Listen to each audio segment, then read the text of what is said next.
This is everything. You know, I'm so proud of these guys. I'm so proud of our team. You all, everyone who's been a part of this, man. This is what it's about. This is why you work so hard. You okay with them ripping the goalpost out tonight? I'm fine with it. Yeah, I'm fine with it. We'll go find more money. You know, we'll get it done, but I'm fine with it. He's fine with it. Well, Boise State fans certainly did get it done, taking about 15, 20 minutes to bend and topple the north end zone goalpost at Albertson Stadium.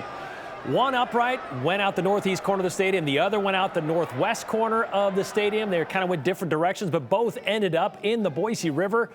A stone's throw or a goalpost throw, however you want to look at it, from the blue turf. One off the Broadway Bridge. The other, this is the Friendship Bridge. Splash down in the bottom of the Boise River. A piece of one of them even apparently ended up at Suds Tavern that night, across from Boise State, to be signed by Post Malone. A post-game post on post, he said. Mr. Malone was at the game, then spotted at several spots downtown that night. He'll also be back on the concert back for a concert on the Blue in June with Jelly Roll, so keep that in mind. But he signed it. That's cool, right? This, of course, all took place following the Broncos' Mountain West Conference title win over UNLV 21-7 on Friday night, securing their spot in the college football playoff, earning them a bye and a shot at a quarterfinal game in the Fiesta Bowl on New Year's Eve. And as you heard Athletic Director Jeremiah Dickey saying, taking down the goalpost, no big deal. We'll take it. We'll deal with it, just as long as we won. Well, that was Friday night. Today, the school seems to be singing a slightly different tune. Joining us now is Abby Wiltz, who's been following this, I guess, the hangover after the celebration, as it were. Abby, kind of, we're looking at it now a couple of days later. They're changing their tune a bit. They are changing their tune. When it comes to the goalposts. When it comes to the goalposts, they said, you know, they expected the field rushing. Right. They kind of had heard the rumors, so it wasn't a full surprise for them. However, now those uprights are now missing. They want those back. So that's kind of what they want them back. So they said that they want to take pieces of them and use them as a little bit of like a memorial to remember this year. Okay. They said to do that, they need them back. So they're on the hunt for them, if anyone knows where they are. How are they trying to do that? How are they trying to find them? Well, they have videos of people pulling them out of the river, so I think that there may be, yes. So okay. maybe trying to track that down.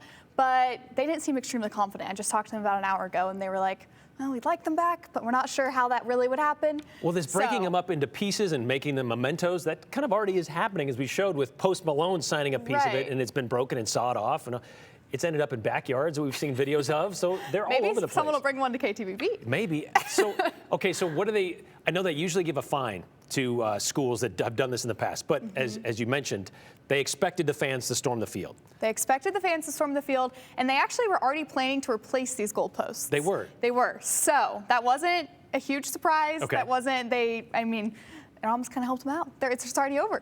except the goalpost, like the entire thing, because that part that was bent, that's pretty obviously severely damaged. Right. That has to be completely wiped out. And why were they going to replace them anyway? They're just old? They said they were old. They needed an update, and the new ones are actually the kind that you can take down. So no one's ever going to be able to replace or storm a field and do that again, is what they said today. So yeah, there's I guess a special kind that is meant just for this purpose. Right. So to prevent this from happening. To prevent this from happening. So BSU is going to have those. All right. Are they pretty confident they're going to find at least a couple of these, at least a couple pieces that are kind of floating around?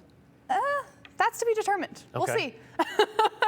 Wow. They weren't sure about it, so we'll see what happens. Okay. All right. Anything else you learned today by looking into this? Any other little nugget that's kind of interesting, other than the Post Malone in town signing it? All of it was very interesting to me. Growing up, I didn't go to a college football school, so this whole tradition to me, I'm like, what are we doing?